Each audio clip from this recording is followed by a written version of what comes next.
Welcome to the Base Face Network. Halo semua, kami dari kelompok 9. Perkenalkan, nama saya Aulia Maharani. Saya Jendri Tambunan. Saya Cantika Angelina. Pertama-tama kami ingin mengucapkan terima kasih kepada dosen pengampu kami, Bapak Laude. Di sini kami ingin mempresentasikan tentang karya ilmiah kami yang berjudul Manajemen Kredit UMKM. Yuk, simak semua. Poin pertama menjelaskan tentang usaha kecil dan menengah atau disingkat dengan UMKM. Menurut Undang-Undang Dasar Nomor 9 Tahun 1995, UMKM didefinisikan sebagai kegiatan ekonomi rakyat Indonesia yang berskala kecil dan bersifat tradisional atau informal, dalam arti belum terdaftar atau tercatat di badan hukum. Menurut Surat Edaran Bank Indonesia kepada bank-bank umum lainnya, usaha kecil memenuhi kriteria sebagai berikut. Yang pertama, memiliki kekayaan bersih. Yang kedua, memiliki hasil penjualan. Yang ketiga, memiliki warga negara Indonesia. Dan yang keempat, berdiri sendiri. Dan yang terakhir, berbentuk usaha perorangan. Poin kedua yaitu jenis-jenis UMKM.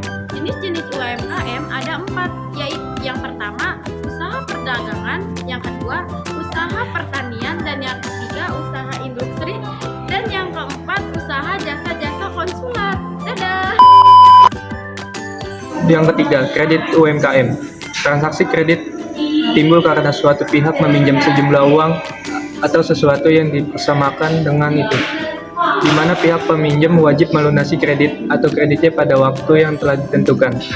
Di samping itu, kredit pun timbul sebagai akibat adanya transaksi jual beli, di mana pembayarannya ditangguhkan baik sebagian maupun seluruhnya.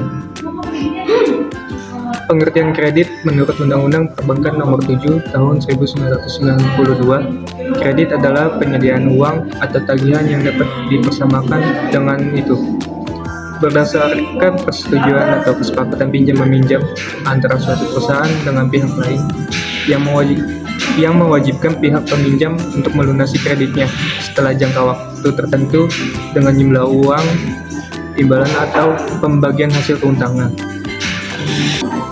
Pengertian kredit menurut Eric L. Kohler. Kredit adalah kemampuan untuk melaksanakan suatu pembelian atau mengadakan suatu pinjaman dengan suatu janji pembayarannya akan dilakukan dan ditangguhkan pada suatu jangka waktu yang disepakati.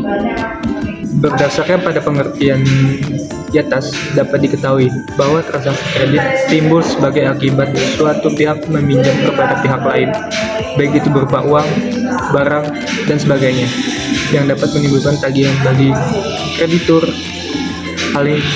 Hal lain yang dapat menimbulkan transaksi kredit yaitu berupa kegiatan jual beli, di mana pembayarannya akan ditangguhkan dalam suatu jangka waktu tertentu.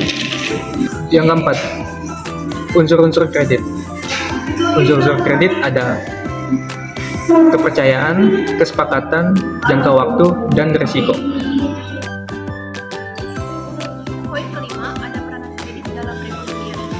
Apa aja sih peranannya? Pertama, kredit bisa dapat meningkatkan efisiensi penggunaan uang atau modal dengan meningkatkan produktivitas masyarakat.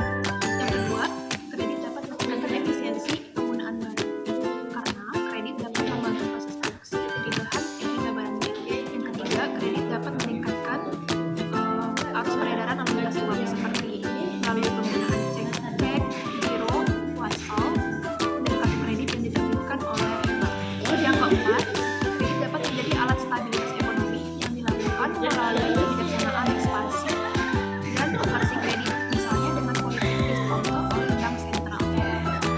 Yang kelima, kredit dapat berfungsi sebagai jembatan untuk meningkatkan pendapatan nasional suatu negara.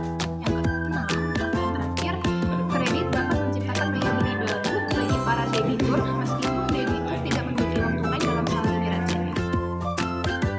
Cukup sekian